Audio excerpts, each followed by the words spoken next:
Chapter 1 Facades. Damon Ridley stared at the spreadsheet on his computer screen, the blue light reflecting off his angular face. At 42, he still maintained a physique and discipline from his 12 years in Navy Special Operations. His dark hair was cut short, with streaks of silver at the temples that gave him an air of distinguished authority. The security consulting firm he'd built after leaving the military had flourished over the past 7 years. He specialized in high-risk personal security for corporate executives and wealthy families. A career that utilized his tactical skills while allowing him to maintain a stable home life with Vanessa, 15 years of marriage. Nearly 2 decades together if you counted their dating years. The thought made him check his watch, 8:30 p.m. Vanessa had texted that she'd be working late again at her interior design studio. The third time this week. Damon closed his laptop and moved to the kitchen of their colonial-style home in Westbrook, an affluent suburb outside Boston. He opened a bottle of scotch and poured 2 fingers into a crystal tumbler, a gift from Vanessa on their 10th anniversary. The house phone rang, startling him. Nobody called their landline except telemarketers and Vanessa's father. "Ridley Residence," he answered. "Mr. Ridley? This is Amanda from Pinnacle Realty. I'm just calling to confirm your appointment tomorrow to view the property on Highland Avenue." Damon's brow furrowed. "I think you have the wrong number. We're not looking to buy property." "Oh, I'm so sorry. I must have misdialed. The appointment was for Tristan Mercer and Vanessa Leland. My apologies." The line went dead before Damon could respond. Vanessa Leland, her maiden name. And who the hell was Tristan Mercer? He placed the tumbler down slowly, his military training automatically kicking in. Assess the situation. Gather intelligence. Former strategy. Taking a deep breath, he opened his laptop again and ran a search for Tristan Mercer in Boston. The results showed a 38-year-old real estate developer with slick promotional photos. Handsome in that manufactured way that reminded Damon of cologne advertisements. According to his company website, Mercer specialized in luxury condominium conversions. Damon heard the garage door open. He closed the laptop and returned to his scotch, leaning casually against the kitchen counter as Vanessa walked in. She was still striking at 40. Honeyblonde hair falling just below her shoulders. Green eyes that could charm or cut depending on her mood. She wore a fitted black dress that wasn't her usual work attire. "You're home," she said, a momentary flash of something surprise. Annoyance crossing her features before her practiced smile appeared. "I thought you'd be in your office." "Finished early." He raised his glass slightly. "Drink?" "No, I'm exhausted." She placed her purse on the counter, keeping more distance between them than usual. "The Thornton project is killing me. Their demands keep changing." Damon nodded, watching her movements with the studied observation that had kept him alive in hostile territories. The way she avoided eye contact, the faint scent of unfamiliar cologne, the slight smudge in her lipstick. "How's the college fund planning going?" he asked casually. Vanessa brightened, setting down the mail she'd been flipping through. "Actually, I've been meaning to talk to you about that. The financial advisor suggested we look into a home equity option. Interest rates are incredibly low right now. I thought we agreed to use the stock portfolio when the twins are ready for college. The twin girls they'd never had. The fertility treatments that had failed 5 years ago. The adoption applications that Vanessa had mysteriously wanted to postpone repeatedly. This would be better financially," she said quickly. "I have the paperwork ready. We just need to sign it before rates change again." Damon took another sip of his scotch. "Of course, whatever you think is best." Vanessa's shoulders relaxed slightly. She moved toward the stairs. "I'm going to shower and go to bed. Don't stay up too late." As her footsteps faded upstairs, Damon pulled out his phone and texted his old teammate from SEAL Team 6. "Need your help. Discreet surveillance and intel. My house and wife. Starting tomorrow." 2 minutes later, Wesley Falcon Reynolds replied. "Consider it done. Details tomorrow. Anything specific I should know?" Damon typed back. "Name Tristan Mercer. Real estate developer. Possible property on Highland Avenue." He poured another scotch and walked to the living room window, staring out at the manicured lawn that Vanessa had insisted on hiring a professional service to maintain. 15 years of marriage. He'd missed anniversaries during deployments. "I've been shot at in 3 different countries." Had killed to protect his team and his country. And now, standing in his own home, he felt the same cold, tactical calculation taking over that guided him through the most dangerous operations of his career. Vanessa had no idea who she was truly dealing with. Chapter 2. Connections. Damon maintained his routine over the next 3 days, giving Vanessa no indication that anything had changed. Each morning, he kissed her goodbye before heading to his office downtown. Each evening, he returned home at his usual time, engaging in the same surface-level conversations they'd been having for months.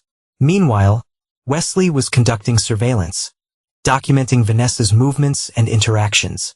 The text updates arrived every few hours on a secure messaging app they'd used during operations. 10:15 a.m. Subject left house. Followed to studio, but entered adjacent building. Office belongs to Mercer Development. 1:30 p.m. Subject and Mercer left office together. Lunch at Bellini's. Intimate behavior. Photos uploaded to secure server. 4:45 p.m. Subject returned to her actual studio. Appears to be maintaining cover of working. Damon processed the information with clinical detachment. In the field, emotional reactions got you killed. Here, they would only blind him to the full scope of the betrayal. On Thursday afternoon, Wesley called. "I've got something significant," he said without preamble when Damon answered. "They're meeting with a lawyer today. Stevenson and Brad, specializing in real estate transactions. 10:230. Want me to go in?" Damon considered it. "No. Stay on surveillance. I'll handle the legal angle." He ended the call and dialed another number. Naomi Winters had been his company's attorney for 5 years. Brilliant, discreet, and completely ruthless in protecting her clients' interests. "Naomi, I need a favor that stays between us." "Those are always the interesting ones," she replied. "What's up?" "I need information about a meeting happening at Stevenson and Brad today. 2:30. Involves Tristan Mercer and a woman who may be using the name Vanessa Leland. Your wife." It wasn't a question. Naomi never missed details. "Yes. This sounds matrimonial, Damon. Not my specialty. Just information gathering for now. I need to know what they're planning before I decide how to respond." There was a pause. "I'll make a call. My paralegal interned there last year. Still has connections. I appreciate it." "Don't. You've saved my ass enough times with difficult clients. I'll text you when I have something." At 4:17 p.m., his phone buzzed with a message from Naomi. "They're preparing transfer documents for your house. Full ownership from joint to your wife only. Also discussed quick sale preparation with local realtor. Estimated listing price $1.2 million. Damon felt something cold settle in his chest. Not just an affair then, a complete extraction from their life together, taking their home in the process. He pulled up his banking app and checked their joint accounts. The balances were significantly lower than they should have been. A quick examination of the transaction history showed multiple large withdrawals over the past 3 months. All made by Vanessa, all just under the threshold that would have triggered an automatic notification to him. Another text from Wesley arrived. Project meeting realtor at Starbucks on May. Discussing quick sale options and cash buyers. Realtor suggests clearing out personal items before listing. So that was the plan. Get him to sign away the house, sell it immediately, and disappear with the money. The only question remaining was how she planned to get his signature. That evening, Vanessa came home with a bottle of his favorite scotch and takeout from the steakhouse he preferred. She wore the emerald silk blouse he'd once mentioned brought out the color of her eyes. "I thought we deserved a nice dinner," she said, setting out the containers on the dining room table. "You've been working so hard lately." "That's thoughtful," he replied, playing along. "Special occasion?" She hesitated for just a moment. "No. I just realized we haven't had much quality time together recently." Over dinner, she steered the conversation toward the future, asking about his business plans and whether he'd considered taking on fewer high-risk clients. "You've built something secure now. Maybe it's time to enjoy it more."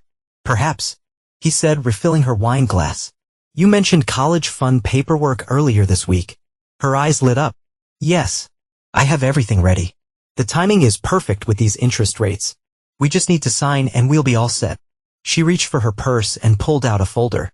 "It's just a standard refinancing form. We can take care of it right now before we forget." Damon accepted the folder and flipped through the documents, noting the strategic placement of yellow sign here, tabs that conveniently obscured the actual purpose of each form.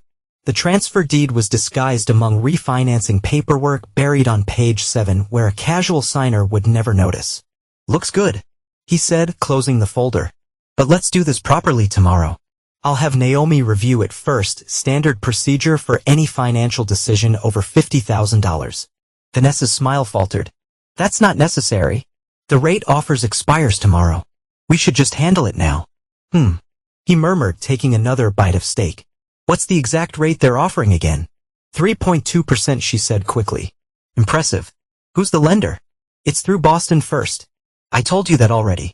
A hint of irritation crept into her voice. Damon nodded thoughtfully. "That's interesting because I had lunch with Mitchell Bradford from Boston First last week. She didn't mention any special rates, and we specifically discussed home equity options." Vanessa's face paled slightly before she recovered. "It must be a new promotion. The advisor I spoke with was very clear about the deadline." "What was the advisor's name? I should thank them for such a great opportunity." "David something. I have his card at the studio." She stood abruptly. "You know what? Let's just wait until tomorrow. You're right. We should review everything carefully." She began clearing the plates with more force than necessary. Damon watched her, cataloging every micro-expression, every tell. In that moment, she reminded him of insurgent informants he'd interviewed. People telling partial truths wrapped and carefully constructed lies. Later that night, as Vanessa slept, Damon sat in his home office looking through old photographs. Their wedding day. Vanessa looking up at him with what he'd believed was love. Vacations they'd taken. The house when they'd first bought it. Vanessa's standing proudly in the driveway. He selected one particular photo. Both of them had a charity gala 3 years ago. His arm around her waist. Her smile dazzling for the camera. He studied her eyes in the image, searching for any hint of the deception that must have already been forming in her mind. His phone vibrated with a text from Wesley. "Found link to Mercer's finances. He's underwater on 2 development projects. Needs cash infusion within 60 days or loses everything." The pieces clicked into place. Vanessa wasn't just leaving him. She and Mercer needed the money from the house. This wasn't just betrayal. It was financial desperation disguised as marital dissatisfaction. Damon closed the photo album and leaned back in his chair. He'd spent his career reading threat assessments, identifying vulnerabilities, and neutralizing dangerous situations before they escalated. Now he would apply those same skills to his own life. Chapter 3: Revelations. The next morning, Damon called his office and delegated the day's meetings to his second-in-command, citing a family matter. He waited until Vanessa left for her studio, then made a series of phone calls. First to his bank, where he spoke to the branch manager he'd known for years. By the time the call ended, he had frozen the joint accounts and secured his personal accounts with additional verification measures. Next, he called a locksmith contact who specialized in high-security systems and scheduled an appointment for later that day. Finally, he reached out to a digital security expert who had worked with his firm on several client protection details. "Brian, I need a comprehensive sweep and security upgrade on my personal devices and home network. Today if possible, for you, absolutely. What's your concern level?" 10. "I'll be there in an hour." While waiting, Damon reviewed the information Wesley had compiled on Tristan Mercer. The developer had 2 luxury condominium projects that were months behind schedule and significantly over budget. Multiple contractors had filed liens against the properties. He'd recently been denied additional financing from 3 different banks. Mercer needed money and Vanessa had a house worth $1.2 million. Brian arrived with his equipment and spent 3 hours sweeping the house for surveillance devices and securing Damon's digital footprint. He found too a small audio recorder and Damon's home office and spyware on his personal laptop. "Both amateur setup," Brian said, showing Damon the devices. "Would you like me to disable them or leave them operational but fed with false information?" "The second option," Damon replied without hesitation. By mid-afternoon, the locksmith had changed every external lock on the house and installed a new security system that required both fingerprint and code access. Damon was the only authorized user. At 4:30 p.m., Wesley arrived with a flash drive containing all the surveillance photos and videos he'd collected over the past 4 days. They sat in Damon's office reviewing the evidence. "They're sloppy," Wesley observed. "Overconfident. She thinks I'm oblivious," Damon replied, his voice devoid of emotion. "And he thinks he's smarter than he is. What's your play?" Damon stared at a photo of Vanessa and Mercer embracing outside his office building. I'm going to sign the papers. Wesley raised an eyebrow. You're giving her the house? After all this, I'm giving her exactly what she wants. Damon replied, a cold smile touching his lips.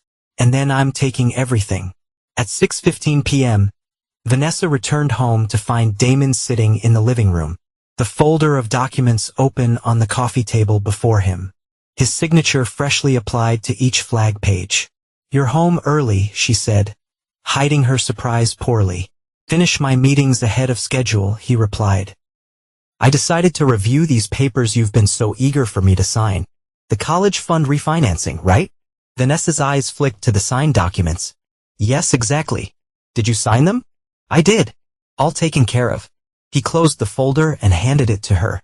I hope this helps secure our future. The genuine shock on her face was quickly masked by a practiced smile. That's wonderful. I'll drop these off first thing tomorrow. No rush, he said lightly. I already scanned and emailed copies to the relevant parties. A flash of panic crossed her features. You didn't need to do that. I would have handled everything. Just being efficient. He stood and stretched casually. I'm going to grab a shower before dinner. I'm thinking we could order in tonight. Celebrate our smart financial planning. As he climbed the stairs, he heard her immediately make a phone call. Her voice hushed but urgent. He didn't need to hear the words to know she was calling Mercer to accelerate their plans. The next morning, Saturday, Damon pretended to leave for his weekly golf game. Instead, he parked a block away and returned on foot, entering through the back door using his new security codes. From his hidden position in his home office, he watched through the security camera system as Vanessa made a flurry of calls. She paced nervously, repeatedly checking her watch. At 10:30 a.m., a realtor arrived. The same one who had accidentally called their home phone. Vanessa led her through the house, discussing staging strategies and the timeline for listing. We need to move very quickly, Vanessa was saying, her voice perfectly captured by the home security microphones.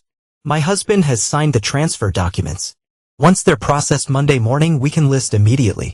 And he's on board with the sale, the real terrorist. He'll be informed once everything is finalized. Vanessa replied smoothly. It's better this way. Clean break. They discussed pricing strategy. The realtor suggesting they could demand even more than $1.2 million in the current market. Vanessa practically glowed at the news. After the realtor left, Mercer arrived, tall and polished in designer casual wear. He swept Vanessa into an embrace the moment she opened the door. That he signed were his first words. Everything. Vanessa confirmed. All we need is for the county to process the transfer on Monday. And the house is mine to sell. Perfect timing. Mercer said, relief evident in his voice. The bank gave me a final deadline of 30 days.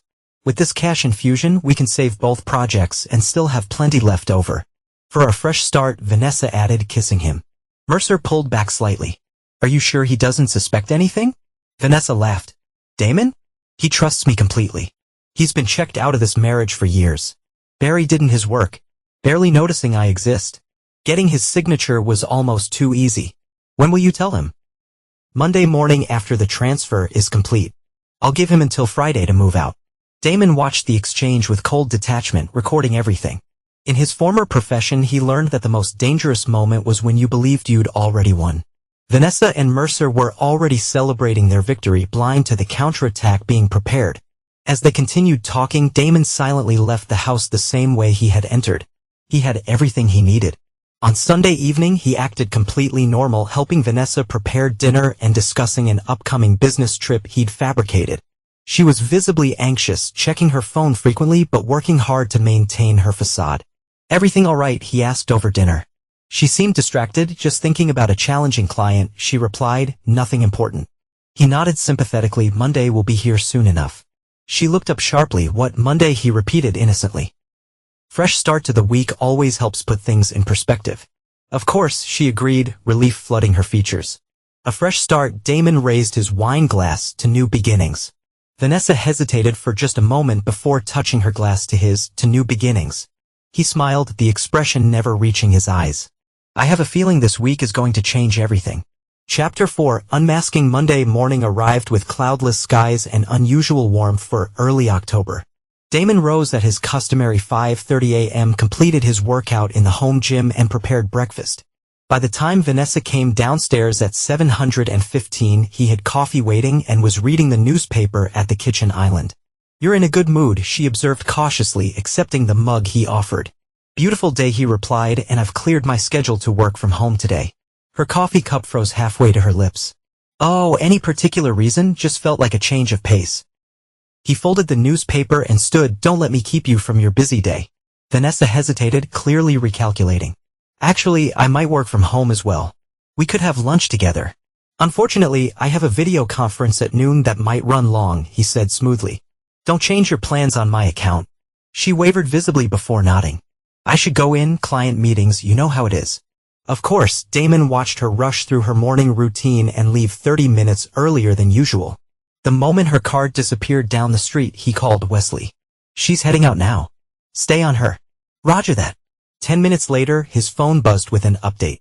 Subject heading directly to county clerk's office. Mercer waiting outside. Damon smiled coldly. Right on schedule. At 9:45 a.m. his phone rang. It was Naomi. "The transfer documents were just submitted," she said. "But they've been flagged for review due to an administrative anomaly." "What kind of anomaly?" "The kind that mysteriously appeared in the system over the weekend." She replied, a hint of amusement in her tone. "It's going to require manager approval, which won't be available until Wednesday at the earliest." "How unfortunate," Damon said. "I'm guessing my wife wasn't pleased." "According to my source, she demanded to speak to supervisors and threatened legal action, eventually left looking distressed." "Thank you, Naomi. I owe you." "Just doing my job, Damon. The paperwork you sent over this morning has been filed, by the way. You now have official documentation of all joint assets and their current status." By noon, Wesley reported that Vanessa and Mercer were having an intense conversation at a cafe near the county offices. She appeared distraught. He looked increasingly agitated. At 2:30 p.m. Damon received another update. Subject returning home. Alone. Mercer left an opposite direction. Damon positioned himself in the living room. Reviewing documents on his laptop, the picture of casual productivity. When the front door opened, he looked up with mild interest. Vanessa's expression cycled rapidly between shock, fear, and forced composure when she saw him. "I thought you had meetings." "Finished early," he replied, closing his laptop. "Everything all right? You look upset." She smoothed her hair, buying time. "Just a difficult client situation. Nothing I can't handle." Damon nodded sympathetically. "Clients can be unpredictable. Sometimes they don't understand what's in their best interest." "Exactly." She agreed, visibly relieved at his apparent obliviousness. "I'm going to make some calls from the study." "Before you go," he said, his tone unchanged. "Did you manage to submit that refinancing paperwork this morning?" She froze. "Yes. But there was a problem with the processing. Just a technical delay." "That's unfortunate," he said. "The hypocrisy can be frustrating when you're in a hurry." Her eyes narrowed slightly. "It's just a short delay. Everything will be resolved soon." "I'm sure it will." As she turned to leave, he added casually, "By the way, I've been meaning to ask, how's Tristan Mercer?" The color drained from Vanessa's face. She turned slowly, her hand gripping the door frame. "Who?" "Tristan Mercer." Damon repeated patiently. "Real estate developer. Your lover. Man, you're planning to sell our house to fund his failing projects." He tilted his head slightly. "That Tristan Mercer?" Vanessa's shock quickly transformed into calculated recovery. "I don't know what you're talking about. I met Mr. Mercer once at a charity function. He's a potential client." "Interesting," Damon said, opening his laptop again. "I have a different understanding of your relationship." He turned the screen toward her, showing a photo of her kissing Mercer outside his office building. Her expression hardened. "You had me follow? Let's call it due diligence. Basic threat assessment. Standard procedure in my line of work." "This is invasion of privacy," she sputtered. "You had no right." "No right?" Damon's voice remained eerily calm. "Like you had no right to drain our joint accounts, or install spyware on my laptop, or attempt to transfer our house into your name under false pretenses." Each accusation landed like a precise strike. Vanessa's indignation collapsed into calculation. "Damon, listen," she began, her tone shifting to placating. "Our marriage has been over for years. We both know that. I just wanted a clean break without a messy, drawn-out divorce." By committing fraud and theft, he nodded as if considering a business proposal efficient approach. "It wasn't like that. I was going to leave you a fair settlement. From the proceeds of selling the house I paid for," he interrupted. After you sold it to your boyfriend to bail out his failing developments. Very generous. Vanessa's facade cracked. How did you know about his financial troubles? Damon shrugged. Background checks are also standard procedure in my line of work. She switched tactics, her voice softening. We can work this out. Like reasonable adults. We'll sell the house, split the proceeds fairly, and go our separate ways. Reasonable. Damon repeated. Like when you planned to tell me I have until Friday to vacate my own home. How could you possibly know? That was your plan, wasn't it? He continued as if she hadn't spoken. Processed the transfer Monday, informed me of my eviction, sell the house to a mysteriously ready cash buyer. Mercer working through a shell company and disappear with the money while I'm still trying to figure out what happened. Vanessa seemed to deflate, sinking into a chair. What do you want, Damon? I want you to call Mercer. Tell him to come over. We should discuss this situation together. Why would I do that? Damon smiled, the expression chilling in its emptiness. Because if you don't, I'll file fraud charges against both of you immediately. The evidence is quite compelling. He gestured to his laptop, one call to Boston PD, and both your careers are over. Your choice. 30 minutes later, Tristan Mercer arrived. His confident demeanor belied by the nervous glances he cast around the living room. Damon gestured for him to sit beside Vanessa on the sofa while he remained standing. Thank you for joining us, Mr. Mercer. Damon said, I believe we have some property matters to discuss. Listen, Ridley. Mercer began his sales persona activating. I understand this is unexpected, but I think we can reach an agreement that benefits everyone. Let me stop you there. Damon interrupted calmly. This isn't negotiation. This is me informing you both of what happens next. He opened a folder and removed several documents, placing them on the coffee table between them. First, the transfer documents you submitted this morning have been flagged for further review. They will ultimately be rejected due to evidence of forgery and misrepresentation. He pointed to the next document. Second, I filed a formal complaint with the Bar Association regarding the attorney who prepared these fraudulent documents. Mercer paled. Now wait a minute. Third, Damon continued undeterred.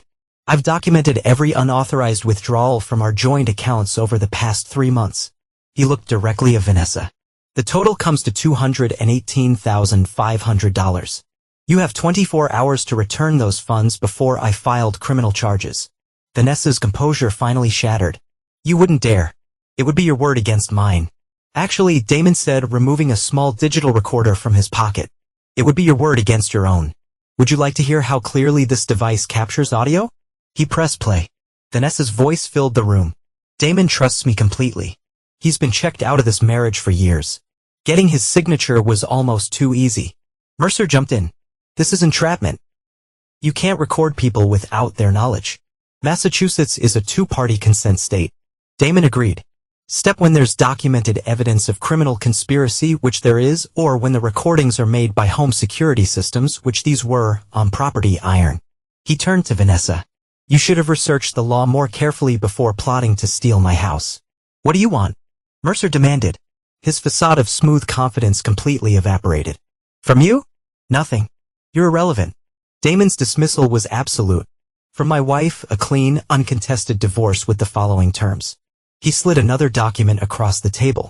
She keeps her designed business, her personal accounts, and the assets she brought into the marriage. I keep the house, my business, and all joint assets. No alimony, no further contact. Vanessa scanned the document, her expression fluctuating between anger and disbelief. This is highway robbery. No. Damon corrected her. Highway robbery is what you attempted. This is consequence. And if I refuse, then tomorrow morning your clients, your family, and the Boston Globe receive copies of every piece of evidence I collected. The fraud charges get filed. Your business reputation evaporates. He shrugged. Your choice. Mercer stood abruptly. I need to make a call. Sit down. Damon ordered, his voice suddenly carrying the unmistakable command presence that had once directed special operations teams in crisis situations. Mercer sat automatically. You're not making calls. You're not leaving until this is resolved. Vanessa looked between them, then back at the divorce agreement. You've been planning this. Since the moment I learned what you were doing, Damon confirmed.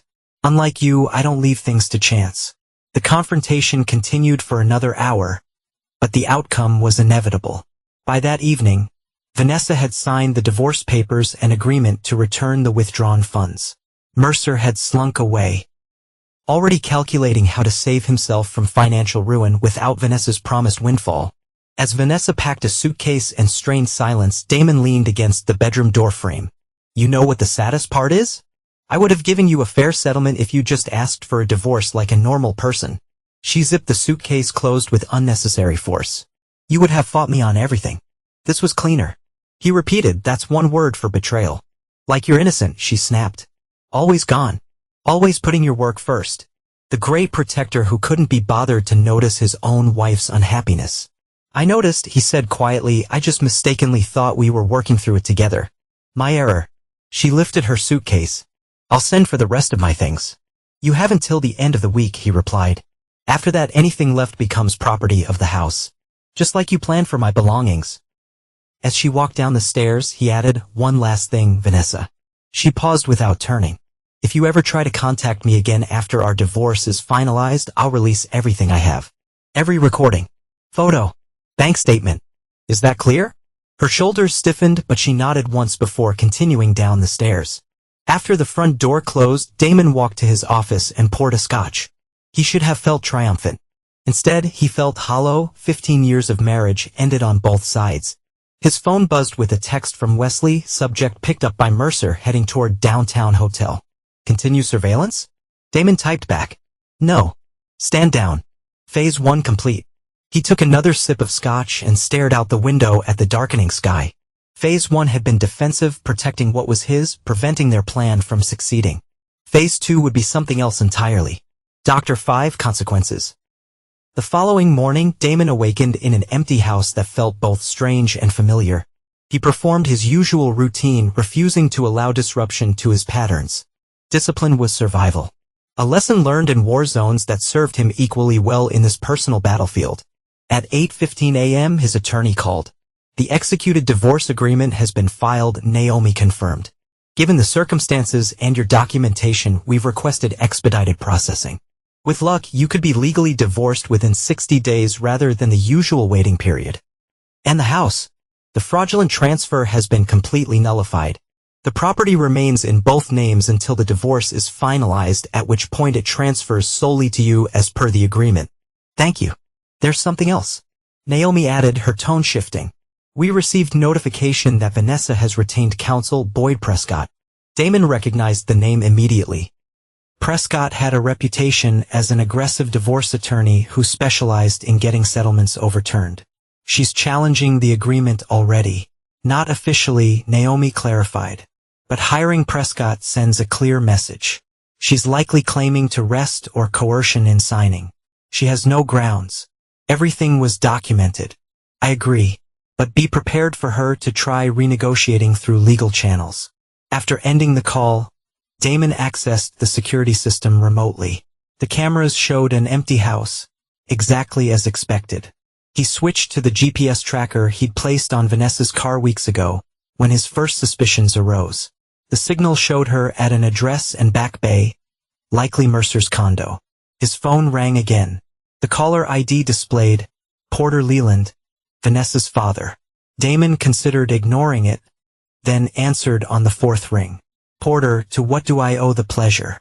What the hell have you done to my daughter?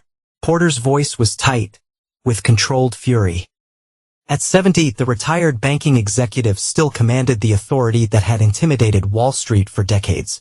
Interesting question. Damon replied evenly. Perhaps you should ask her what she did to her husband. She told me everything. How you threatened her. Perhaps her to sign away her rights. How you've been controlling and manipulative throughout your marriage. Damon almost laughed. Is that the story she's telling? I'm not interested in your denials. Porter continued. I'm calling to inform you that I'll be funding her legal representation. You won't bulldoze her with your military intimidation tactics. Porter, Damon said calmly. Before you commit to that course of action, you might want to review the evidence I've collected. I'd be happy to send you copies of everything. The bank withdrawals, the fraudulent transfer documents, the recordings of her discussing how to steal my house. Would you like to hear your daughter explaining how easy I was to manipulate? Silence stretched across the line. That's what I thought. Damon continued. Vanessa made her choices. Now she's dealing with the consequences. I suggest you get the full story before throwing good money after bad. Are you threatening me? Porter demanded, though his tone had lost some of its certainty. Not at all. Offering you the courtesy of complete information before you make a financial decision. Something your daughter didn't afford me. After hanging up, Damon checked his messages. Wesley had confirmed that Vanessa had indeed met with attorney Boy Prescott that morning. Additionally, Mercer had been seen entering his bank looking agitated and desperate. Damon made a call to an old contact at the Boston Globe, a journalist who had covered business security after a string of executive kidnappings several years earlier. Damon's firm had provided both protection and expert commentary for the story. Rita, it's Damon Ridley. I have a story you might find interesting. Damon, it's been ages. What have you got? How would you like an exclusive on Tristan Mercer's development company? The luxury condo developer? What's the angle? Financial improprieties, project failures, and desperate measures to avoid bankruptcy. I can provide documentation. Rita's journalistic instincts were clearly piqued. This sounds like business section front page. What's your stake in this? Let's just say I have a personal interest in seeing accurate reporting about Mr. Mercer's business practices. By mid-afternoon, Damon had provided Rita with a carefully curated selection of public records regarding Mercer's projects, highlighting the liens, missed deadlines, and financing issues. He included information about shell companies Mercer had established. All public record if anyone bothered to connect the dots. He was careful not to share anything that would implicate Vanessa or hint at their personal connection. The next morning, Damon arrived at his office downtown for the first time since the confrontation. His staff noticed nothing unusual about his demeanor or efficiency. He conducted meetings, reviewed security protocols for an upcoming client event, and maintained his usual precise schedule. Only Wesley, stopping by under the pretense of a security consultation, knew differently. You doing all right? He asked once Damon's office door was closed. Operational. Damon replied, the military shorthand requiring no elaboration. Wesley nodded, understanding completely. Targets have been active. She met with her father this morning after her attorney meeting. He looked considerably less supportive afterward. Not surprising, Damon said. Porter Leland doesn't back losing ventures. Mercer's scrambling. Wesley continued. Made 7 calls to different financial institutions yesterday. All sure conversations. Rejection calls, Damon surmised. His funding options are evaporating. So what's next? We continuing surveillance. Damon considered the question. Not actively. Monitor remotely. I've set something in motion that needs to develop naturally. 2 days later, the Boston Globe published its business section with the headline, Luxury Developments in Crisis. Mercer projects face financial collapse. The article detailed the troubled history of Mercer's 2 major developments, complete with quotes from contractors about unpaid work and investors expressing concern about the company's viability. Rita had done thorough follow-up research, uncovering even more financial problems than Damon had initially provided. By noon, Mercer Development stock had dropped 28%. By closing bell, it was down 47%. That evening, Damon received a furious call from Vanessa. What have you done? She demanded without preamble. I'm not sure what you're referring to. He replied calmly. Don't play innocent. The Globe article. Tristan's company is in free fall. You did this. I provide security consulting, Vanessa. I don't write newspaper articles. You vindictive bastard, she hissed. This isn't about business. This is about punishing me. Interesting perspective, he said. But inaccurate. Mr. Mercer's business troubles are entirely self-inflicted, according to multiple sources quoted in that article. Perhaps you should reconsider your association with someone so financially irresponsible. You're enjoying this, aren't you? Actually, Damon said truthfully, I'm not. But I am ensuring that actions have appropriate consequences. Something you seem to have forgotten in our marriage. The line went silent for several seconds. The divorce agreement, she finally said, her tone shifting to negotiation. I want to revisit the terms. The agreement you signed voluntarily? After attempting to defraud me, that agreement I was under duress, she insisted. My attorney says we have grounds to challenge it based on your threats and intimidation. Counselor Prescott is welcome to try. Damon replied. But before you pursue that path, remember that I've only released a fraction of what I have documented. If this becomes a legal battle, everything becomes evidence. Everything. You wouldn't. I absolutely would. Your choice, Vanessa, honor the agreement you signed or escalate and watch everything burn, including your reputation and business. After she hung up, Damon poured himself a scotch and reviewed the day's developments. Mercer's financial house of cards was collapsing exactly as anticipated. Vanessa was realizing that her escape plan had evaporated. Porter Leland was likely reconsidering funding an expensive legal challenge with slim chances of success. These two was proceeding exactly as planned. The systematic dismantling of their futures, not through direct attack, but by removing the foundations they had counted on. The next morning, Wesley reported that Mercer had been seen leaving his condo with luggage heading to the airport. A quick check confirmed he had booked a flight to Miami. By the weekend, Vanessa had moved the remainder of her personal belongings from the house. She left her keys on the kitchen counter with a note. "I've instructed my attorney to expedite the divorce proceedings. I won't contest the agreement." Damon read the note twice, then dropped it into the shredder. He walked through the half-empty house, noting the spaces where her possessions had been. 15 years of shared life extracted like a tumor. That evening he received an email from an unfamiliar address. The subject line read simply, "Why?" The body contained only 2 sentences. "You've destroyed everything. Was revenge worth it?" Damon stared at the message for several minutes before typing his reply. It wasn't revenge. It was consequence. There's a difference. He pressed send, then blocked the email address. The calculated dismantling of Vanessa and Mercer's plans was complete. The house remained his. The divorce would soon be finalized. Their financial schemes had collapsed. By most measures, Damon had won completely. But as he sat alone in his secured home, victory felt hollow, not because he regretted his actions. He didn't. But because the battle had revealed the emptiness that had existed in his marriage long before Vanessa's betrayal. His phone buzzed with a text from Wesley. "Need to talk. Important information discovered." "Not for text." Damon frowned. The operation was essentially complete. What else could have surfaced? Tomorrow. Office. 0800, whatever Wesley had found. That would wait until morning. Tonight, Damon needed solitude to process the end of one campaign and prepare for whatever came next. Chapter 6. Revelations. Damon arrived at his office at 7:30 a.m. Earlier than usual. He reviewed client security protocols and answered emails until Wesley arrived promptly at 8 o'clock, carrying a leather portfolio and wearing an expression Damon recognized from their military days. The look of someone delivering unwelcome intelligence. "What V you got?" Damon asked without preamble once his office door was closed. Wesley placed the portfolio on the desk and opened it to reveal photographs and documents. "I kept digging into Mercer's background after he fled to Miami. Something felt off about the timeline." "Explain." "According to everything we've found, Vanessa and Mercer began their affair approximately 7 months ago when they met at the charity gala for Children's Hospital." Damon nodded. "That matches what I've pieced together. But Mercer's financial troubles began over 18 months ago," Wesley continued, pointing to financial statements. "The timing didn't make sense. Why would Vanessa risk everything for someone who was clearly failing?" "Because she didn't know," Damon suggested. "He hid it from her." "That's what I thought initially," Wesley agreed. "But then I found this." He slid forward a photograph showing Vanessa sitting in a restaurant with an older man Damon didn't recognize. This was taken 15 months ago. The man is Howard Kleinman, Mercer's primary investor.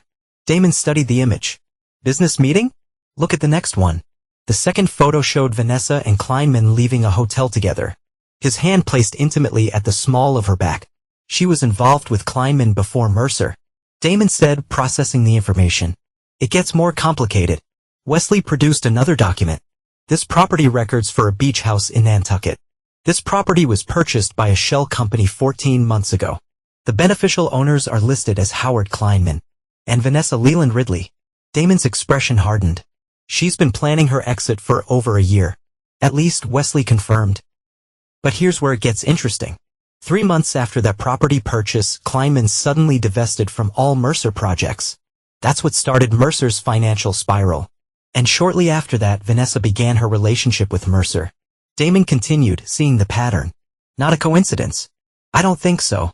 Wesley pushed forward one final document. Bank records showing transfers from an account in Vanessa's maiden name to a holding company connected to Mercer. She's been funding him. Small amounts at first, then increasingly larger sums as his situation worsened. Damon leaned back, reassessing everything. She wasn't just having an affair with Mercer. She was using him. "That's my read." Wesley agreed. Kleinman was likely her initial exit strategy. When that relationship ended, she pivoted to Mercer, who was desperate for financial support. Perfect manipulation target. And our house was meant to be the final piece.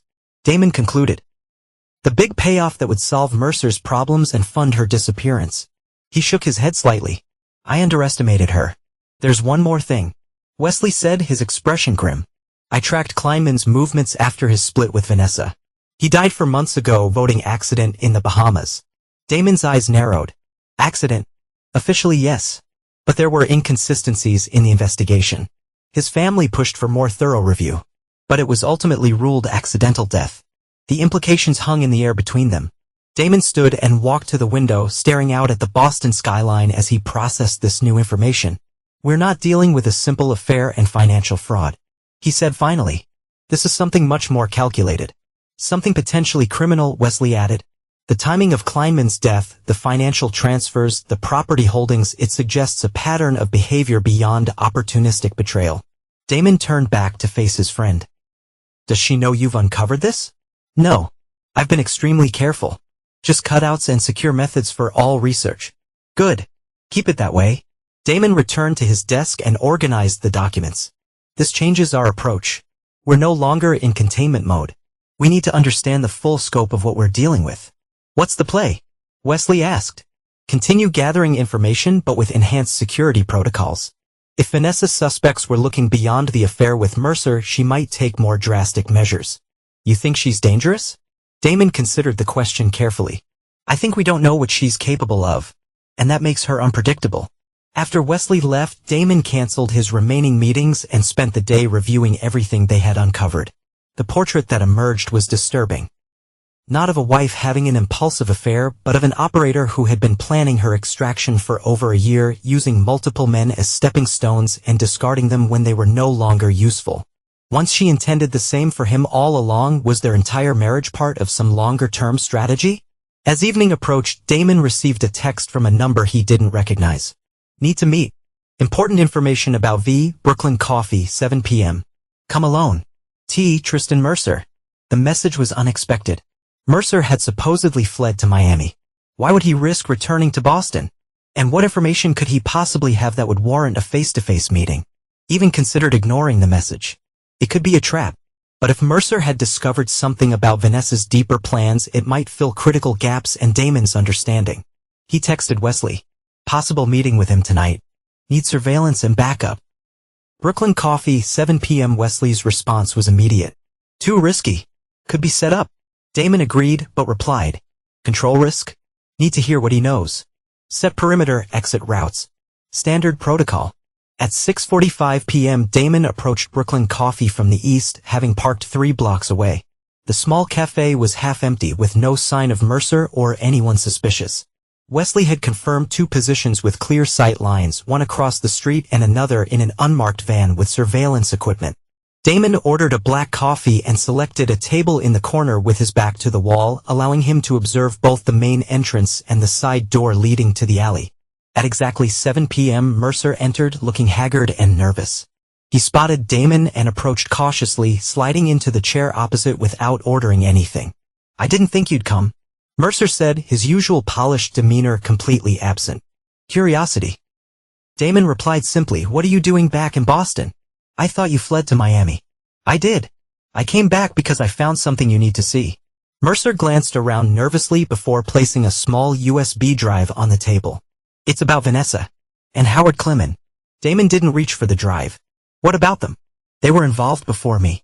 Mercer said, his voice low. I didn't know until recently when Howard pulled his investment from my projects. I thought it was because of market conditions. It wasn't. It was Vanessa. Why would she sabotage your projects if she was planning to use you? Mercer blinked in surprise. Do you know about that? I know more than you think, Damon said evenly. What I don't know is why you're telling me this. Because she's dangerous, Mercer whispered. That drive contains emails between Vanessa and Howard's personal assistant. They discussed his boating trip in detail, the route, the weather conditions, everything. 2 weeks before his accident. Damon's expression remained unchanged, but his mind was racing. You think she was involved in Kleinman's death? I know she was, Mercer insisted. After everything fell apart here, I started digging. I found financial transfers. Property arrangements I never knew about. She's been playing a longer game than either of us realized. And now you're concerned you might meet a similar fate. Damon concluded. Mercer nodded, fear evident in his eyes. I'm leaving the country tonight. Going somewhere she can't find me. But I thought you should know what you're dealing with.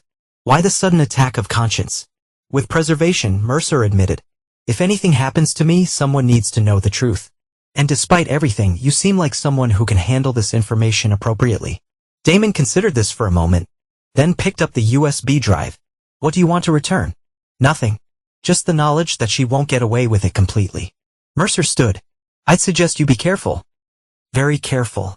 After Mercer left, Damon waited 15 minutes before exiting the cafe. He texted Wesley. Follow him, confirmed a departure. Meet at secure location after. 2 hours later, in a secure room at Damon's office building, they reviewed the contents of the USB drive. The emails were exactly as Mercer had described.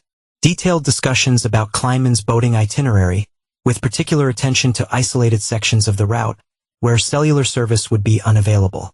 More damning were financial records showing that Kleinman had changed his will shortly before his death, adding Vanessa as a beneficiary for a significant insurance policy. The policy had been paid out 3 months ago, right around the time Vanessa began withdrawing funds from their joint accounts. This is circumstantial, Wesley noted, suspicious, but not conclusive. Enough to warrant further investigation. Damon replied, especially combined with what we already know. Are you thinking about going to the authorities? Damon considered the question carefully. Not yet. We need more concrete evidence. And we need to understand her next move. Assuming Mercer disappears as planned, her primary connection to Kleinman's death goes with him. Wesley pointed out. She loses the house and money from you, but retains whatever she got from Kleinman's insurance. She could still extract herself relatively cleanly. Unless she believes Mercer shared information before leaving, Damon countered. In which case, she might take more drastic measures to contain the situation. You think she'd come after you directly? I think she'll do whatever she believes necessary to protect herself. Damon began organizing the data from the USB drive, creating a secure backup. Enhanced home security protocols. Additional surveillance. We assume hostile intent until proven otherwise. Wesley nodded grimly. Mercer. Confirm he leaves the country as planned. After that he's on his own. As Wesley left to implement the enhanced security measures, Damon sat alone in the secure room, reviewing everything they had uncovered. The woman he had married.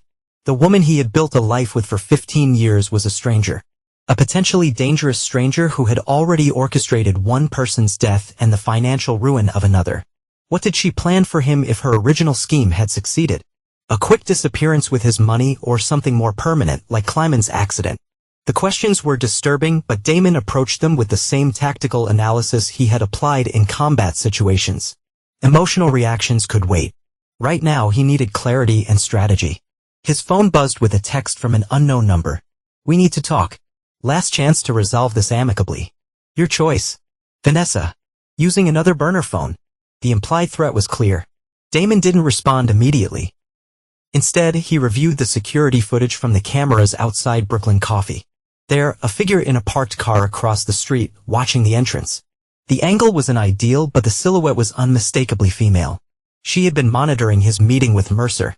He texted Wesley via "Aware of a meeting. Escalation likely imminent. Implement full countermeasures." Then he replied to Vanessa's message. Nothing to discuss. Implement stands. Her response came seconds later. You have no idea what you're dealing with. Damon stared at the message, recognizing the veiled threat for what it was. He typed back. Actually, I do. Howard Kleinman sends his regards. The message showed as delivered, but no response came. Damon knew he had just changed the game entirely. By revealing his knowledge of Kleinman, he had forced Vanessa's hand. Whatever came next would be decisive. Chapter 7. The next 3 days passed in tense silence. Vanessa made no further attempts to contact Damon. Wesley confirmed that Mercer had indeed left the country, boarding a flight to Buenos Aires with a connection to Santiago. Surveillance on Vanessa showed her maintaining normal routines, visiting her studio, meeting with clients, nothing to suggest immediate hostile action. The apparent calm only heightened Damon's vigilance. In his experience, the quietest periods often preceded the most significant attacks. On Thursday morning, Damon arrived at his office to find Naomi waiting for him. her expression grave. "We have a problem," she said once his office door was closed. "Vanessa's attorney filed an emergency motion to freeze all your assets, pending investigation of alleged financial malfeasance." Damon raised an eyebrow. "On what grounds?" "Allegations that you systematically drained joint accounts and business funds over the past year, hiding assets offshore in preparation for divorce." Naomi handed him the legal filing. "They're claiming over $2 million in hidden assets." "Completely fabricated," Damon said, scanning the document. "Of course," Naomi agreed, "but it's cleverly constructed. They've included just enough verifiable transactions, your legitimate business transfers and investments, to make the allegations seem plausible to a judge who doesn't have full context. Strategic counterattack," Damon noted, "make me defend against false claims while tying up my financial resources." "Exactly. And there's more. They've submitted evidence suggesting you engaged in threatening behavior, including alleged surveillance and intimidation, turning my documentation of her betrayal into evidence against me." Damon said with grudging respect for the tactic. "He's playing this well. The judge has scheduled an emergency hearing for tomorrow morning. If he grants the asset freeze, it could cripple your operations temporarily." Damon considered this new development with analytical detachment.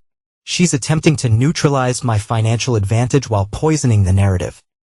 Standard intelligence tactics. Discredit the opponent while limiting their operational capabilities.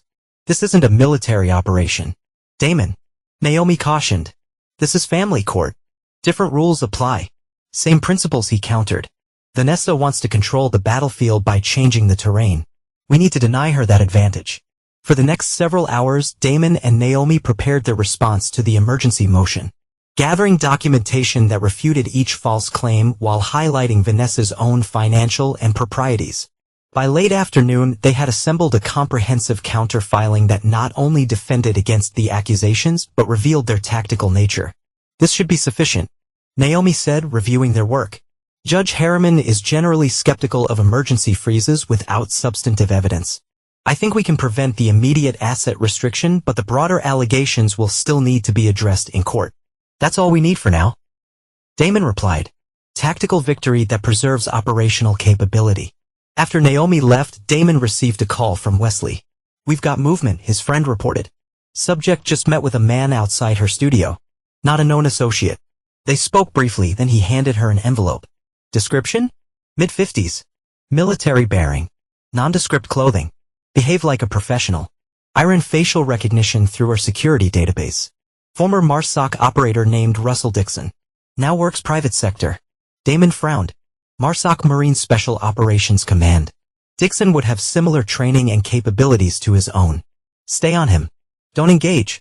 I want to know who he contacts and where he goes." "Already on it. One more thing." Vanessa made a call immediately after the meeting. Audio surveillance couldn't capture content, but she appeared satisfied. The implications were clear. Vanessa had hired former special operations personnel, likely for surveillance, possibly for more direct action. She was escalating beyond legal maneuvers. Damon spent the evening implementing additional security protocols. He modified his routines, established new communication procedures with Wesley, and activated contingency measures they had prepared days earlier. By midnight, his defensive perimeter was secure both physically and digitally. The emergency hearing the next morning proceeded exactly as Naomi had predicted. Judge Harriman was skeptical of the asset freeze request, particularly after reviewing Damon's counter-filing that dismantled each allegation. "These are serious accusations, Counselor Prescott," the judge said, addressing Vanessa's attorney. "But I'm not seeing substantive evidence to support emergency action. The normal discovery process will be sufficient to address these concerns." The motion was denied, leaving Vanessa visibly fuming as she left the courtroom. She didn't acknowledge Damon's presence, but her expression conveyed unmistakable fury.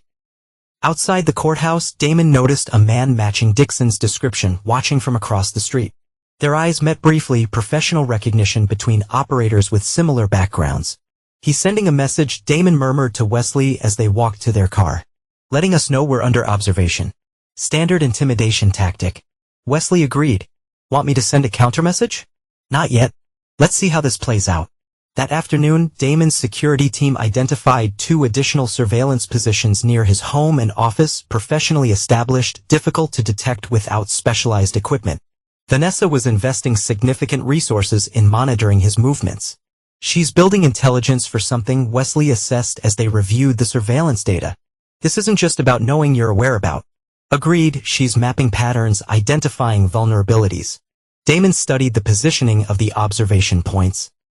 The question is whether this is defensive or offensive preparation. Given her history, I'd assume offensive, Wesley said grimly. Damon nodded. So would I. The confirmation came that evening. As Damon was leaving his office, a sleek black sedan pulled alongside him. The window lowered to reveal Russell Dixon in the driver's seat. Mr. Ridley, Dixon said calmly, got a minute to talk. Damon assessed the situation instantly. No visible weapon, single operator, public street with witnesses, calculated risk. 1 minute, he replied, maintaining distance from the vehicle. I've been asked to deliver a message, Dixon continued. My client would like to resolve your situation without further escalation. She proposes a modified settlement. To keep the house and business, she keeps her insurance proceeds and other personal assets. Clean break, no further investigation into sensitive matters. The implied threat was clear, accept the offer or face investigation into Kleiman's death that would inevitably implicate Damon through his connection to Vanessa. Tell your client that blackmail is a federal offense. Damon replied evenly. As is conspiracy to commit murder, Dixon's expression remained professionally neutral. Nobody's blackmailing anyone, just offering a mutually beneficial resolution to an increasingly complex situation. The situation is quite simple from my perspective, Damon countered. The divorce proceeds as agreed. Any attempt to alter those terms will be met with appropriate response. Appropriate response, Dixon repeated, that's what concerns my client. She believes your definition of appropriate might be excessive. Then she understands me perfectly. Dixon nodded slightly, I'll relay your position, but I recommend reconsidering. Some paths are difficult to turn back from once taken. As the sedan pulled away, Damon texted Wesley, confirmed hostile intent. Activate Contingency Protocol Echo. Protocol Echo was their pre-established plan for dealing with professional threats, a comprehensive response that included enhanced physical security, counter-surveillance, and preparation of evidence packages that could be automatically released to authorities if certain triggers were activated. By midnight, everything was in place. Damon sat in his home office reviewing the final security arrangements when his secure phone rang. The caller ID showed an encrypted connection. Ridley, he answered, it's me, Vanessa's voice replied, we need to talk. Directly, no intermediaries. Nothing to discuss. Your messenger delivered your proposal. My answer is no. You don't understand what you're dealing with, she said, her tone shifting from professional to personal. This isn't just about us anymore. There are other parties involved who won't tolerate loose ends. Kleiman's family, Damon surmised, they're still investigating his death, a pause, among others. Listen carefully, Damon. I'm offering you a clean exit from a situation that could destroy us both. Take it. There's no us both anymore, Vanessa. You made that decision when you planned to steal my house and drain my accounts. That was business, she said coldly. This is survival, except the modified agreement or evidence will emerge connecting you to Howard's death. Your special operations background makes you the perfect suspect for arranging a boating accident that left no traces. Fabricated evidence, Damon noted, creative but ultimately ineffective. It doesn't need to be perfect. Just enough to trigger investigation. How will your security clients react to their consultant being investigated for murder? How long will your business survive the publicity? The threat was cleverly constructed. Even a baseless investigation could devastate his reputation in an industry built on trust and reliability. Last chance, Damon, Vanessa continued. Sign the modified agreement tomorrow, and this all goes away. Refuse, and the consequences begin immediately. After she hung up, Damon sat motionless, evaluating options. Vanessa had escalated beyond financial and legal maneuvers into direct threats. She was willing to implicate herself to destroy him. The situation had moved beyond containment into direct confrontation. His secure phone buzzed with a message from Wesley. Package Echo prepped and ready. Awaiting your command. Damon typed back. Executed at 0700 tomorrow, unless he received a stand-down code. The decision was made. If Vanessa wanted war, she would have it, but not on her terms. Protocol Echo wasn't just offensive. It was the triggering mechanism for their most comprehensive counterattack. By morning, everything would change. Chapter 8 in-game. At precisely 7 a.m., Protocol Echo activated. Wesley initiated a sequence of carefully orchestrated actions that had been prepared days earlier. First, an evidence package was delivered simultaneously to the FBI, the Massachusetts State Police, and the Bahamian authorities investigating Howard Kleinman's death. The package contained all the documentation they had gathered regarding Vanessa's connection to Kleinman, the suspicious financial transactions and the communications regarding his boating route. Second, a separate filing was submitted to the divorce court documenting Vanessa's attempted extortion and threats, despite with recorded conversations and witness statements from security professionals who had observed Russell Dixon's surveillance activities. Third, frozen accounts that Damon had established under contingency protocols were activated, providing operational funding that would remain accessible regardless of any legal maneuvers Vanessa might attempt. By 8:15 a.m. Damon received confirmation that all three components had been successfully executed. The cascade effect was immediate. His phone began ringing with calls from Naomi, from journalists seeking comment, and finally from an FBI agent requesting a meeting. Damon had anticipated each response and had prepared accordingly. He directed Naomi to handle the legal implications, referred journalists to prepared statements that revealed nothing substantive, and agreed to meet with the FBI at his office that afternoon. At 9:30 a.m., Wesley reported that Vanessa had been observed leaving her apartment in obvious distress, making multiple frantic phone calls as she drove to Boyd Prescott's office. Russell Dixon had also been seen abandoning his surveillance position and departing rapidly. Their scrambling, Wesley noted, your counteroffensive caught them completely unprepared. As intended, Damon replied, status of secondary targets. Porter Leland received the information package at his home. No observable reaction yet. The insurance company's fraud investigation unit got their documentation an hour ago. They've already called Vanessa twice. She didn't answer. The strategic offensive continued throughout the morning. By noon, news of the investigation into Kleinman's death had reached financial circles, triggering inquiries about the insurance payout Vanessa had received. Porter Leland was reported to be meeting with his own attorneys, distancing himself from his daughter's legal troubles. At 2 p.m., Damon met with FBI Special Agent Carla Ramirez in a conference room at his office building. She was professional but direct. Mr. Ridley, we've received some concerning information regarding your wife's possible connection to Howard Kleinman's death last year in the Bahamas. We understand this comes in the context of divorce proceedings, which obviously complicates matters. I appreciate your directness, Damon replied. To be clear, I have no direct knowledge of Mr. Kleinman's death. The information provided to your office represents evidence that came to light during my divorce investigations. Yet you didn't bring this information forward until now. Agent Ramirez noted, why the delay? I only recently confirmed the connections. Damon explained, given the serious nature of the implications, I wanted to be certain before involving federal authorities. The questioning continued for over an hour, with Damon carefully navigating the line between helpful witness and potential suspect. He provided enough information to focus the investigation on Vanessa and her financial connections to Kleinman while maintaining sufficient distance to avoid implication himself. By the time Agent Ramirez left, Damon was confident the FBI's attention would be directed primarily toward Vanessa and her activities surrounding Kleinman's death. At 4:45 p.m., Damon received an urgent call from Wesley. Vanessa's on the move, his friend reported. Packed a suitcase, withdrew cash from 3 different ATMs and appears to be heading toward Logan Airport. Dixon is following in a separate vehicle. Flight plans. Nothing under her name. But we identified a reservation for Vanessa Leland on a 7:30 p.m. flight to Zurich. She's running. Damon concluded. Packed Ramirez, anonymous tip about a person of interest in the Kleinman investigation attempting to flee the country. Already done, Wesley confirmed. FBI has been notified. They're coordinating with airport security now. Stay on her until they make contact.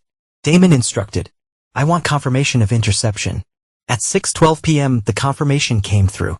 Vanessa had been stopped at airport security and taken for questioning by FBI agents. Dixon had observed from a distance before departing rapidly. The endgame was unfolding exactly as Damon had calculated. Vanessa's attempt to flee would only reinforce the appearance of guilt. The evidence they had provided, while circumstances were sufficient to justify a thorough investigation that would uncover whatever truly happened with Kleinman. As evening approached, Damon received an unexpected call from Porter Leland. What have you done? The older man demanded, his voice tight with suppressed fury. Protected myself, Damon replied simply, against threats and extortion. Do you have any idea what you've set in motion? The FBI is questioning my daughter about a man's death. Her reputation, her business, everything is at risk. Consequences of her actions, Porter, not mine. This vendetta has gone too far, Porter insisted. I'm prepared to offer financial compensation to end this now. Name your price. Damon almost laughed at the irony. This was never about money. It was about betrayal, manipulation, and threats. Your daughter made her choices. Now she deals with the results. You cold-hearted bastard, Porter hissed. She's facing potential criminal charges because of your vindictiveness. She's facing potential charges because of her own actions. Damon corrected. Attempted fraud, extortion, and whatever her involvement was with climate. I merely ensured the appropriate authorities had relevant information. After Porter hung up, Damon received another update from Wesley. Vanessa had been released from initial questioning but had surrendered her passport and been instructed not to leave the state pending further investigation. She had checked into a hotel near the airport, apparently unwilling to return to her apartment. By midnight, the first phase of the counter-offensive was complete. Vanessa's escape attempt had been forwarded. Legal and financial pressure had been applied from multiple directions. The FBI investigation would continue regardless of any attempts to interfere. Damon sat in his home office reviewing the day's developments with the same tactical assessment he had applied throughout the operation. Vanessa had made a critical error in escalating to threats and extortion. She had underestimated his willingness to trigger mutually assured destruction rather than submit to blackmail. His secure phone rang, an anonymous number. You've made a serious mistake. Russell Dixon's voice said when Damon answered. I disagree. Damon replied calmly. Your client made the mistake when she threatened a former special operator with fabricated criminal charges. This isn't over, Dixon warned. There are contingencies in place you haven't anticipated. I anticipated everything. Damon countered, including this call, professional courtesy, walk away now. Whatever she's paying you isn't worth the exposure you're risking by continuing to associate with her. A pause. You think you've won. This isn't about winning. It's about neutralizing a threat. Something you understand perfectly well from your Marsactes. Another longer pause. How did you get my military record? The same way I obtained detailed files on your activities for the past 5 years. Damon said, the implicit message clear. I have intelligence on you as well. Understood. Dixon finally said, professional recognition in his tone. Consider me withdrawn from the operation. After ending the call, Damon texted Wesley.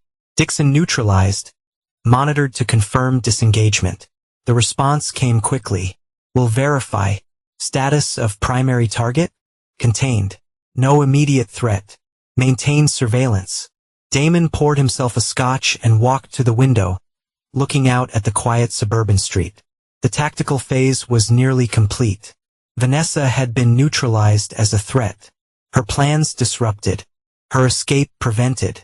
The legal and financial consequences would unfold over the coming weeks and months. Yet despite the operational success, Damon felt no satisfaction. 15 years of marriage had ended not just in betrayal but in mutual destruction. There would be no winners here, only survivors. His phone buzzed with a final message from Wesley for the night. Local police responding to disturbance call at subject's hotel. She's apparently having a breakdown in the lobby, demanding to speak with you. Damon didn't respond. Whatever emotional crisis Vanessa was experiencing was her problem now. His focus remained on security. On protection, on ensuring that the threat she represented remained neutralized. The endgame had begun. All that remained was to see it through to its conclusion. Chapter 9. Aftermath. Monday morning arrived with unusual clarity for late October.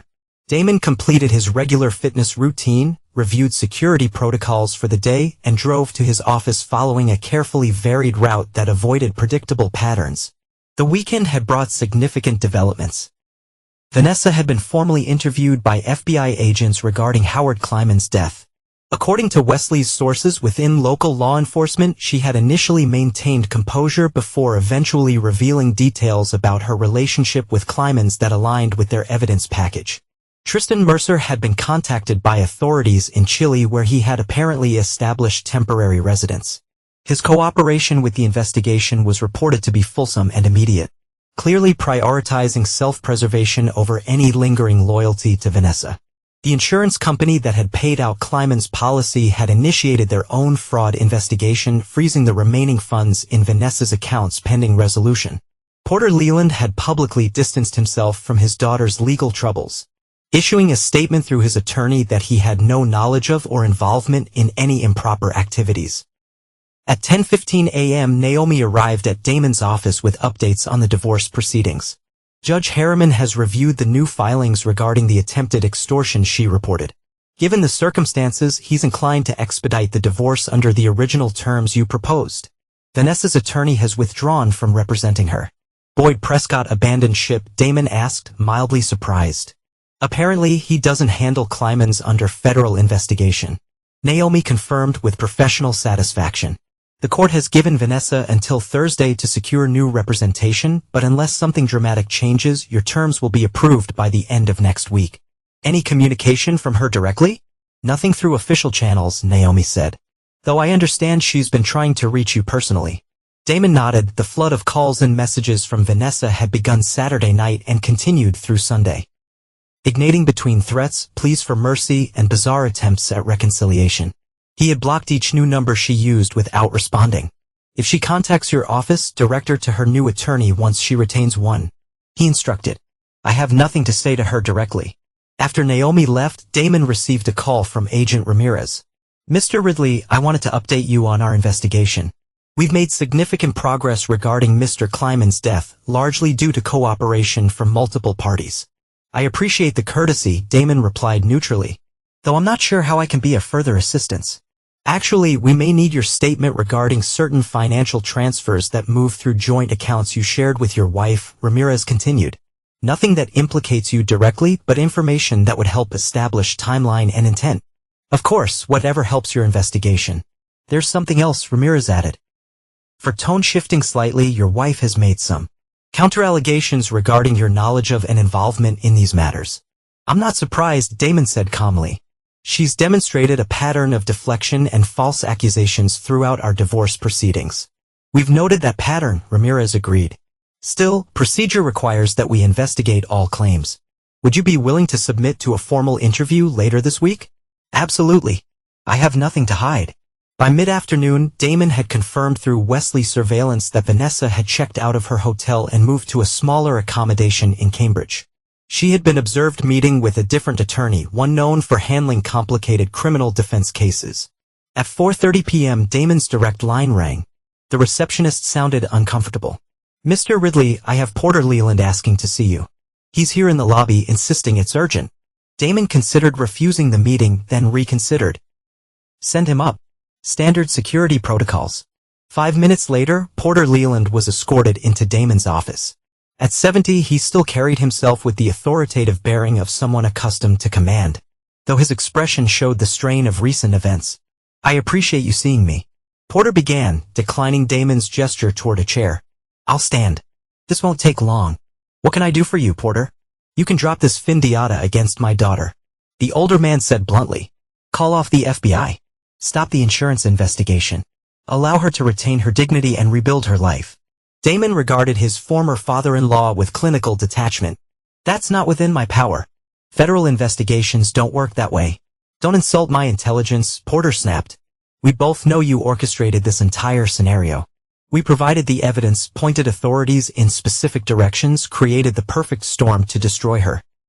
I provided truthful information to appropriate authorities after your daughter attempted to extort and threaten me. Damon corrected. What they do with that information is their responsibility. Porter's expression hardened. I've spent my life building influence and connections. People who owe me favors. Resources that could be directed towards scrutinizing your military service, your business practices, your personal history. Threatening me didn't work for Vanessa. Damon observed. It won't work for you either. This isn't a threat. It's a proposal. Porter reached into his jacket and removed an envelope. Inside is documentation transferring $10 million to an offshore account established in your name. Untraceable, tax-free. All I ask is that you issue a statement to authorities expressing doubt about your previous allegations and suggesting the evidence may have been misinterpreted. Damon didn't take the envelope. You're attempting to bribe me to obstruct a federal investigation. That's a felony, Porter. It's a father trying to protect his daughter. Porter insisted. Surely you can understand that basic human impulse. What I understand is that you raised a woman willing to commit fraud, extortion, and possibly worse. Now you're demonstrating where she learned those values. Porter's face flushed with anger. You self-righteous bastard. You think you're better than us? You're just as calculating, just as ruthless. The only difference is you hide behind a veneer of principle. There's another difference, Damon said quietly. I don't betray the people I've committed to protect. And I don't walk away from the consequences of my actions. She'll go to prison if this continues. Porter said, his voice breaking slightly. Is that what you want? To see your wife of 15 years behind bars. What I wanted was a faithful partner who honored her commitments. Damon replied, what I got was someone who plotted to steal everything I've built and threatened me when that failed. What happens to her now is the result of her choices, not mine. Porter stared at him for a long moment, then placed the envelope on Damon's desk. The offer stands until tomorrow noon. After that, we become permanent adversaries. He turned and walked to the door, pausing with his hand on the knob. You think you've won, but this kind of victory hollows a man out. I've seen it before. You'll discover that soon enough. After Porter left, Damon called Agent Ramirez. I need to report an attempted bribe to obstruct your investigation, he said when she answered. I have the documentation and am willing to provide a full statement. By evening, Porter Leland had been brought in for questioning by the FBI. The attempted bribe had escalated the investigation, bringing additional scrutiny to both Porter and Vanessa's activities. On Tuesday morning, Damon received a text from a number he didn't recognize. You've destroyed everyone around you. I hope it was worth it. This will never be over between us. He didn't need to check the sender to know it was Vanessa. He blocked the number without responding and continued with his day. At noon, Wesley arrived with final surveillance reports and recommendations for ongoing security protocols. FBI has expanded their investigation to include Porter Leland's financial dealings with Kleinman. He informed Damon. They've frozen his primary accounts pending review. He's apparently considering a plea arrangement that would implicate Vanessa in exchange for leniency. Family loyalty at its finest. Damon observed dryly. Vanessa's new attorney has requested a meeting with prosecutors, Wesley continued, likely exploring cooperation options of her own. The entire house of cards is collapsing with everyone scrambling to save themselves. And Dixon confirmed departed to Arizona 3 days ago. No further involvement detected. Damon nodded, satisfied with the operational conclusion. Stand down active surveillance. Maintain passive security protocols for another 30 days. Then we'll reassess. You sure? Wesley asked, studying his friend carefully. She made those threats directly. Said it would never be over. 50 words from someone whose options are rapidly diminishing. Damon replied. She's facing federal charges, financial ruin, and abandonment by her allies. Her focus now is survival, not revenge. On Friday afternoon, Judge Harmon approved the divorce agreement under the original terms Damon had proposed. With Vanessa's new attorney prioritizing her criminal defense, there had been no further challenges to the divorce settlement. Damon signed the final paperwork in Naomi's office, officially ending his 15-year marriage. The process felt anticlimactic after the intense tactical operations of the past weeks. Congratulations, I suppose, Naomi said as she witnessed his signature, though that hardly seems the right word. Conclusion is more accurate, Damon replied, closing a chapter. That evening, alone in the house that had nearly been stolen from him, Damon poured a scotch and reviewed the entire operation from beginning to end. From the moment he had discovered Vanessa's betrayal through the systematic dismantling of her plans and the final counteroffensive that had neutralized her as a threat. Tactically, it had been a complete success. Every objective achieved. Every threat eliminated. His assets and reputation preserved. Yet Porter's parting words echoed uncomfortably. This kind of victory hollows a man out. Damon's secure phone buzzed with a message from Wesley. Just heard from my FBI contact. Vanessa accepted a plea deal, testifying against both Porter and Kleinman's business partners regarding financial fraud. No charges relating to Kleinman's death due to insufficient evidence, but significant financial crimes and statements. Estimated 3 to 5 years federal time with cooperation. The final confirmation of victory. That Damon felt no satisfaction, no sense of justice served or wrongs righted. Only the cold, professional acknowledgement of a successfully executed operation. His regular phone rang, an unknown number that had somehow bypassed his blocks. He almost ignored it, then answered on the fourth ring. My wife asked me to sign a refinancing document. Vanessa's voice came through eerily calm. It's for the kids' college fund, she explained. I signed without reading. Weeks later, a moving truck arrived. What's happening? I asked. You signed the house over to me? She smiled. Now I'm selling it. You have until Friday to leave. She paused, her breathing audible. Next Monday when she went to work, she called me 1, 2, 3 times because of my revenge. The line went silent for several seconds before she spoke again. Her voice barely a whisper. Was it worth it, Damon? Drawing everything? Destroying me? He thought about hanging up, about blocking yet another number, about maintaining the professional distance that had carried him through this entire operation. Instead, he answered truthfully. No, it wasn't worth it, but it was necessary. Necessary? She repeated, a hollow laugh escaping her. The soldier's justification, the mission above all else. You left me no choice, Vanessa. You escalated at every turn. That's extortion, involving others to target me. And now I've lost everything. She said, her voice breaking. My business, my freedom, my father, all because you couldn't just let me go. All because you couldn't just ask to leave, he countered. You chose deception, manipulation, and threats instead of honesty. The line went silent again, longer this time. They're coming for me tomorrow, she finally said. Part of the plea arrangement. I waive bail, begin serving immediately while cooperating with ongoing investigations. Damon said nothing, waiting. I just wanted you to know, she continued, that I understand now. Who you really are. What you're capable of. I underestimated that completely. Yes, you did. Goodbye, Damon. The words carried finality beyond their simple meaning. After she hung up, Damon placed the phone carefully on his desk and walked to the window. Night had fallen, the street outside dark, except for the pools of light from evenly spaced street lamps. The tactical operation was complete. The threat neutralized. The mission accomplished effectiveness. Yet Porter had been right about one thing. This kind of victory left nothing but emptiness in its wake. No celebration, no satisfaction. Only the cold certainty that he had done what was necessary to protect himself against betrayal.